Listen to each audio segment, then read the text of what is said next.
Hello, baker friends. Are you ready to bake on a budget today? Because I am here to share with you this easy and budget-friendly pumpkin bread recipe. Now, the majority of my recipes are made completely from scratch, but I do have a few semi-homemade recipes in my repertoire, and this is one of them, and this is one that I go to often. Okay, so as I said, we are going to be making pumpkin chocolate chip bread, and we're going to start out with 2 loaf pans, regular size loaf pans, and we're going to spray them. I have organic cooking spray, so you're going to spray them down lightly, and then you're going to take cinnamon sugar. Can you tell that I use cinnamon sugar a lot? And you are going to coat the pans in cinnamon sugar. And what this does, in addition to adding flavor, it keeps the breads from sticking to the loaf pans when you go to remove them. So you want to just use, I don't know, a couple of tablespoons in each one, and then you're going to shake it around and coat the pan with cinnamon sugar. And that's a little trick. You can do that for cakes too. Okay, so we're going to set those aside for now. So now I've got a good sized bowl. Like I said, this is semi-homemade. So we're starting out with a cake mix. I have got golden butter. You can really use yellow, you can use white, you can use spice. I guess you could even use chocolate if you like chocolate with pumpkin like that. So here we go. We are going to, let me grab my scissors. I tried to have everything all put together. I forgot the scissors. We're going to add the entire bag into our bowl. And then I like to use the box for garbage. So we're going to save it over there. So we've got the cake mix in the bowl. And then I already portioned out 1 cup of pumpkin puree. So that's going to go in. Let's see what kind. I'm using pure, 100% pure pumpkin puree. You can use any kind that you like, or you can even use a pumpkin puree that you've made on your own from pumpkins. You don't have to use canned. Okay, we've got 1 extra large egg. You can use a large egg. It's just I purchased my eggs from a local farm, and sometimes they come like extra large, which is great, because I save money by buying the eggs from the farm. All right, so I never break my egg into my bowl. I always break it into a cup. So we're going to add 1 egg. And again, this is going to make 2 loaf pans of pumpkin bread. Forgot my fork because I like to mix everything with a fork. Okay, so we're going to start mixing that up just a little bit. Then I like to add a dab of cinnamon, just for some extra spice. Literally, like just a little shake. I guess if we had to measure it, it'd probably be like a 1/4 of a teaspoon. Okay, so we've got that in there, looking good.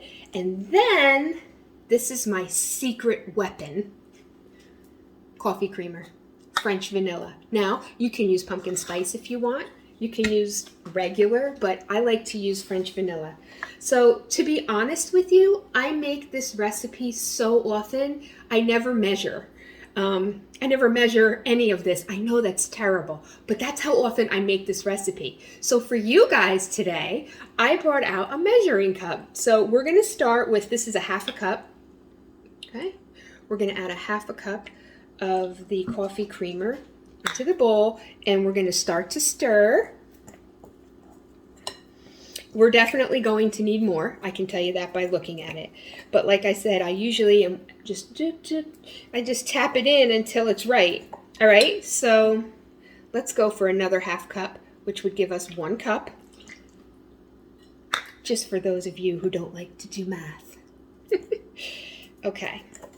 All right, so this is looking better. So you want the batter to be definitely liquid with no lumps. We don't want lumpy bread. So let's get this mixed. Like I said, I just use a fork. You could use a whisk if you want to. Oh, this looks great. All right, great. Now I know, 1 cup. Okay, I'm gonna pick this up and actually show it to you so you can see it up close. See how it moves? That's the consistency you want. Okay? All right. So now we are going to add some chocolate chips. Now, what I like to do is I keep my chips in a canister like this. But I like to mix semi-sweet and milk chocolate chips in my canister. So that's what I've got in here, a mixture of both. So we're going to start by adding 1 cup of chocolate chips. Now, remember, I'm using a 1/2 cup because my 1 cup has pumpkin in it, and it's in the sink. So let's add 1 cup of mixed chocolate chips. And you can use semi-sweet, just milk, whichever you prefer. I've tried it with white chocolate, but it's not my favorite because the white chocolate chips don't keep their shape like the darker chocolate chips do, and they kind of just melt into the bread. All right, we need a few more. We need a few more chocolate chips. So I'm going to do another 1/2 cup. And that should do the trick. Because I like a bit of chocolate in every bite. All right, that looks good. See how you can see the chocolate chips? So what we're going to do now is we are going to evenly divide the batter into our prepared pans. I'm going to scoot everything over so you can see exactly what I'm doing. Maybe a little bit more. Okay, and I'm going to get a spatula and be right back. And we're going to get this into the pans. Now, mind you, I have preheated the oven to 350 degrees already. I did that before I started filming. So now we're going to just give it a good stir. You want to stir it up from the bottom just to make sure there's no clumps and there's no dry cake mix stuck to the bottom of the bowl. And we're going to start pouring it in. All right, so like I said, you want it to be as even as possible. And so I'll go back and forth a couple of times until I achieve that. I haven't mastered it yet. Just once, half and then half, and making it even. And then after we do this, now I'm going to show you how to top them off. But I want to let you know that these sweetbreads, these pumpkin breads, are not going to bake up to the top of each of these bowls, of each of these loaf pans. They're going to rise up a little bit, but they're not going to come to the top. It's a sweetbread, not a yeasted bread. Okay, so I'm just shaking it out to make them even. Now watch this trick, because this is going to give it that crispy, delicious topping that everybody loves with sweetbreads. Let's see. We're going to use our cinnamon sugar again. Okay? And we're going to sprinkle the cinnamon sugar heavily over the top of each pumpkin bread. All right? So you want it to cover. And then after it covers, you want to add a little bit more. All right? Let's do the other one. And then as soon as we get this topping on here, I'm going to top it with a couple extra chocolate chips just because it makes it look nice. And we want to get them right in the oven so they can start baking. All right. Like I said, we're going to dot it with just a few chocolate chips. Now, I have done these pumpkin breads with nuts before, with nuts and chocolate. And I always, whatever's inside is what I put on top. So let's say, for example, I did a pumpkin nut bread. I'm going to put nuts on top with the cinnamon sugar. Pumpkin chocolate chip, clearly we're putting chocolate chips. I've even added like Heath on top of a sweetbread before. And it's pretty delicious too. All right, I'm cleaning it up a little bit. I like just to keep my pans nice and clean. Now I'm going to put these in the oven for 55 minutes at 350. I know in my oven at 55 minutes, these are done. But what I recommend you doing is at the, I would say 45-minute mark, but I think that would still be a little underdone at that point. So at the 50-minute mark, just check and make sure they're not ready at that point. And you can check by inserting like a toothpick or a skinny, like a paring knife, even a fork in the middle, just to see, because the middle is going to be the last to bake. All right, and when these come out of the oven, they are going to have a crispy coating on top and be absolutely delicious. So you guys hang out for just a minute. I'm gonna bake these and then we'll be back to take a look and have a taste.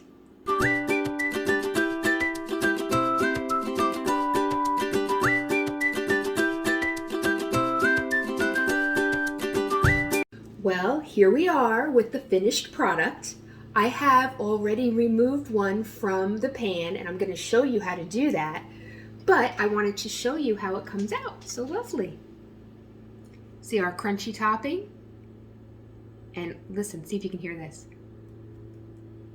I don't know if you can. Crunchy, and it's not burned. Okay, so here's how you would remove it from the sheet. First of all, you can't do this as soon as you take it out of the oven or it will fall apart and be a complete mess. So you have to allow it to cool. Let's see, I've allowed it to cool. Mine did bake 55 minutes and I've allowed it to cool probably for about 30 minutes now, and it is still warm to the touch, but not hot. Now typically, I would leave these out to cool completely to where you touch the bottom and it's not even warm. But I wanted to pop back on and show you how to do this. So I didn't wait that long and it still worked. So what you do is you take, I have these little cookie spatulas. As you can see, it's pretty small. It's not a large spatula. So I take this and I come around the edges like this and just loosen it up. Just loosen up the bread. You go around the whole thing. Okay, you do that first. Okay, easy. Now you go back and you do it again, and this time when you put it under, you lift it up a little bit. See how I'm doing that? I'm putting it down and lifting it up. So you go around the entire thing and you do that. And as you do it, it's going to loosen up the bottom from the pan. So you go around all four sides and do that thing. And now, that's it. It's done.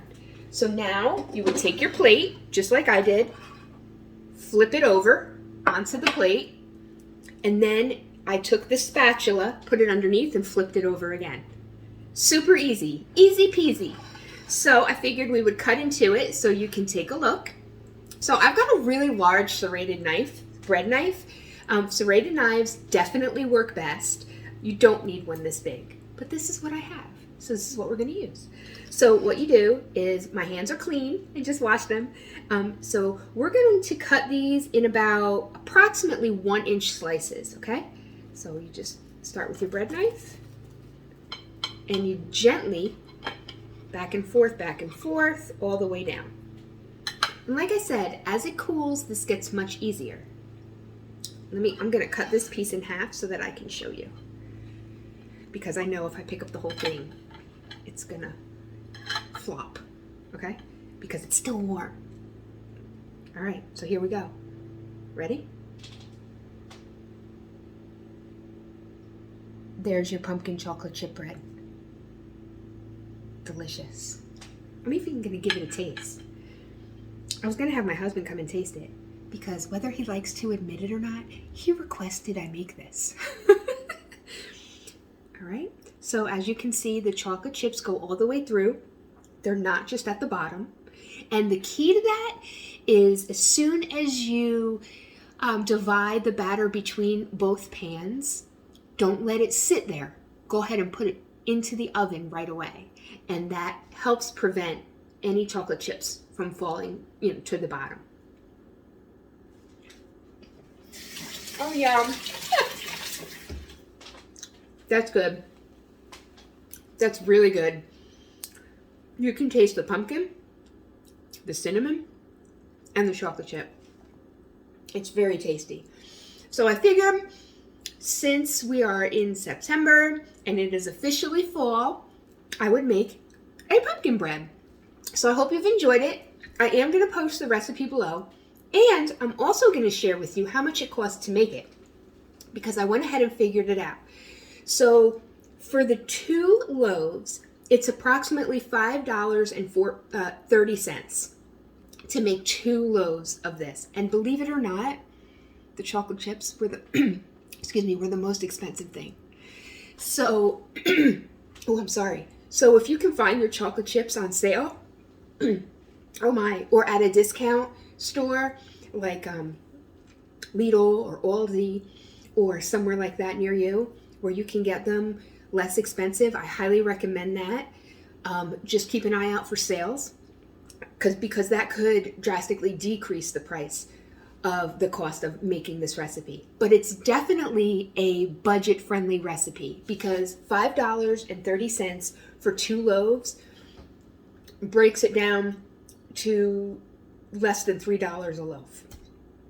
Okay, so I hope you give it a try. I am going to post the recipe down below for you. If you have any questions, I'm always here. You're welcome to reach out. I hope you've enjoyed this today because I've enjoyed being here with you guys. So stay tuned for more budget baking episodes to come. Have a fantastic day. Bake up something good.